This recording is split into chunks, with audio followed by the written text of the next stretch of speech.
नमस्कार, न्यूज़ यापा में आपका स्वागत है। जैसा कि आपको पता है कि राजस्थान की गहलोत सरकार अपने 2 साल पूरे कर चुकी है और तीसरे साल में प्रवेश कर चुकी है। आपको हमने बताया तमाम मंत्रियों, सरकार के नुमाइंदों के ज़रिए कि सरकार ने 2 साल में क्या काम किए।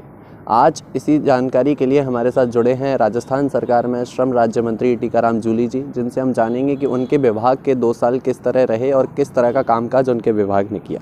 सर, सबसे पहले स्वागत है आपका। जी धन्यवाद। सर, पहला सवाल यही कि आपके मंत्रालय ने 2 साल में किस तरह का कामकाज किया? इन 2 वर्षों में मेरे विभाग में जो काम हुए हैं बड़े ऐतिहासिक काम हुए हैं। ख़ास तौर से मैं समझता हूँ कि जो कोरोना काल आया इसमें सबसे ज़्यादा अगर तकलीफ़ किसी को हुई है तो मज़दूरों को हुई है। हज़ारों किलोमीटर मज़दूरों को पैदल चलना पड़ा, उनका काम भी छूट गया, कई जगह प्रवासी हमारे वापस आए। सबसे ज़्यादा काम जो इस वर्ष हमने किया, मैं कहना चाहूँगा, धन्यवाद देना चाहूँगा हमारे यशस्वी मुख्यमंत्री अशोक जी गहलोत साहब का, जिन्होंने जहाँ पूरे प्रदेश में मज़दूर पैदल चल रहे थे, राजस्थान के अंदर राजस्थान रोडवेज उनको लेके जा रही थी, उनके पूरा ध्यान रखा जा रहा था। उनके रुकने की व्यवस्था, टेंट, खाना, रहना, चिकित्सा सुविधाएँ, ये सारी चीज़ें हमने उनको उपलब्ध कराई। साथ ही साथ उनको काउंसलिंग भी हमने दी।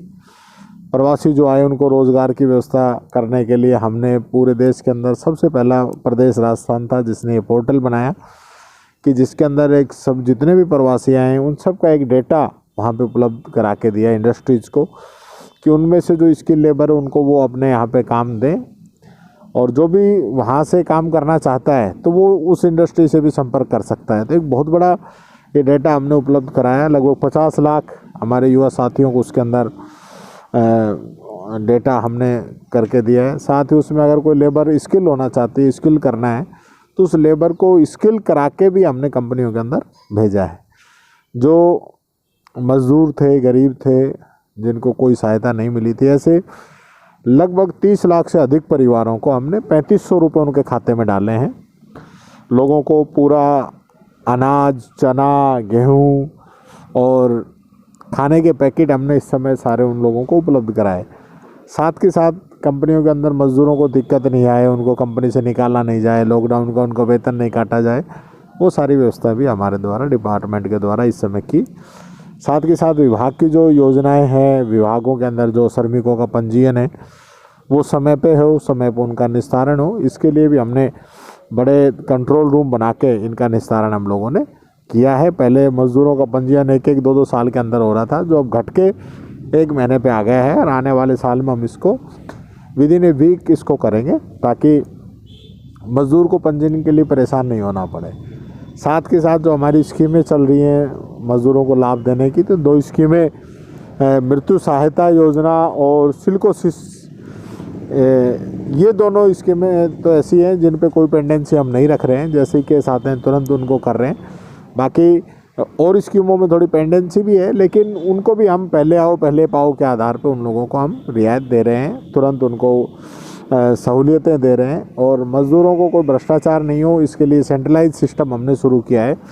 जैसे उनका फार्म एक्सेप्ट होता है सीधा पैसा उनके खाते में चला जाता है, कोई बिचौलियों के चक्कर में नहीं पड़ना पड़े, इसके लिए भी हमने प्रयास किए हैं। सर, हम काफ़ी एक्टिव मंत्री हैं आप, और मंत्रिमंडल में सक्रिय भी दिखते हैं।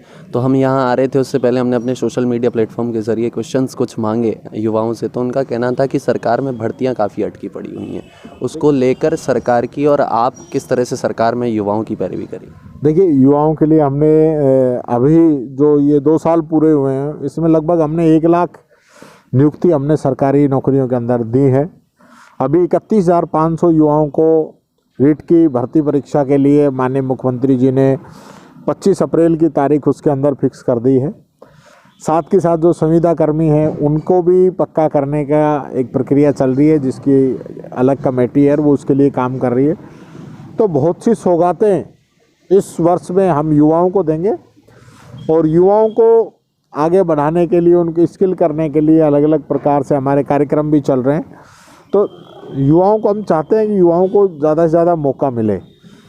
दूसरी तरफ हम देखें कि एक तरफ जहां केंद्र सरकार कहती थी हम 2 करोड़ युवाओं को रोज़गार देंगे, लेकिन उन्होंने 2 करोड़ युवाओं को हर वर्ष देने की बजाय 2 करोड़ युवाओं को हर वर्ष बेरोज़गार किया है। तो एक बहुत बड़ा बेरोज़गारी का जो इंडेक्स है वो बढ़ा है। बेरोज़गारी भत्ता भी हम दे रहे हैं 3,000 रुपये हमारे साथियों को, और बहनों के लिए 3500 रुपये दिए जा रहे हैं। तो ये बहुत बड़ी बात है, युवाओं को मान सम्मान मिले, वो उसको अपनी भर्ती देखने के लिए खुद का छोटा मोटा जब तक प्रक्रियाएं चल रही तब तक वो अपनी व्यवस्था खुद कर सकता है, किसी से मांगना नहीं पड़े। तो ये सारी चीज़ें हमने बड़े ध्यान से इस चीज़ को हमने मूर्त रूप दिया है। सर, अलवर से जुड़ा एक सवाल कि आपके काफ़ी नज़दीक भी आपके मित्र भी हैं भंवर जितेंद्र सिंह जी, वो अलवर की राजनीति में कम आजकल सक्रिय है, ऐसा क्यों सर? देखिए, भंवर साहब को मित्र नहीं कह सकते। भंवर साहब हमारे नेता हैं, आदरणीय हैं, हमारे राजा हैं। भंवर साहब का पिछले कुछ समय से कोविड भी एक कारण रहा है। दूसरा, अभी आसाम की उनको जिम्मेदारी मिली है, आसाम के अंदर अभी चुनाव है, इसलिए आसाम के अंदर आप देखेंगे बहुत सक्रिय भागीदारी, लगातार एक सप्ताह तक ऐसे समय में भी वो लगातार मीटिंगें कर रहे हैं, गांव-गांव, ढाणी-ढाणी जा रहे हैं, वहीं पे रुक रहे हैं, वहीं पे खाना खा रहे हैं, वहीं पे सो रहे हैं, तो गाँव के अंदर ही। तो ये सारी चीज़ें इस समय आदरणीय भंवर साहब का है। बाकी अलवर भंवर साहब का है, वहाँ हमारे राजा हैं, और उनका जो प्यार है और उनका जो रिश्ता है अलवर की जनता से वो अलग है। आज भले ही वो सांसद नहीं है, लेकिन फिर भी अलवर की जनता उनको सांसद के रूप में देखती है, जानती है। अलवर के विकास पुरुष हैं। अलवर के अंदर जो काम उन्होंने 5 साल में कराए, 50 साल में इतने काम नहीं हो पाए थे जो आदरणीय भंवर जितेंद्र सिंह जी ने कराए थे। सर, अंतिम सवाल यही कि अलवर में बढ़ते अपराधों को रोकने के लिए आपकी क्या किस तरह की कोशिशें और प्रयास?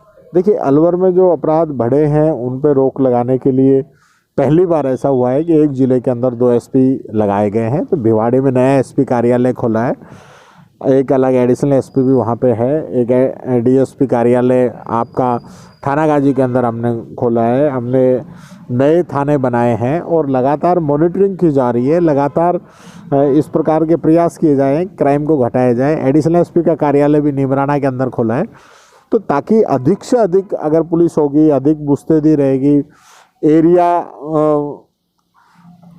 कम होगा तो ज़्यादा इफेक्टिव काम हो पाएगा। तो ये सारे काम अभी हमारे द्वारा किए जाए। बाकी मैं समझता हूँ पहले के मुकाबले काफ़ी अलवर के अंदर अपराधों में कमी आई है, और आगे भी इसी प्रकार से और हम प्रयास करेंगे कि अपराधों के अंदर कमी आए। बहुत बहुत शुक्रिया। ये थे हमारे साथ राजस्थान सरकार में श्रम राज्य मंत्री टीकाराम जूली जी, जिन्होंने कहा कि प्रदेश में 2 साल सरकार पूरे होने पर काम उन्होंने बेमिसाल किया है, और साथ ही प्रदेश के युवा जो हैं उनके लिए भी लगातार सरकार काम कर रही है। तमाम ऐसे वीडियोज़ के लिए आप बने रहिए हमारे साथ। तब तक के लिए नमस्कार।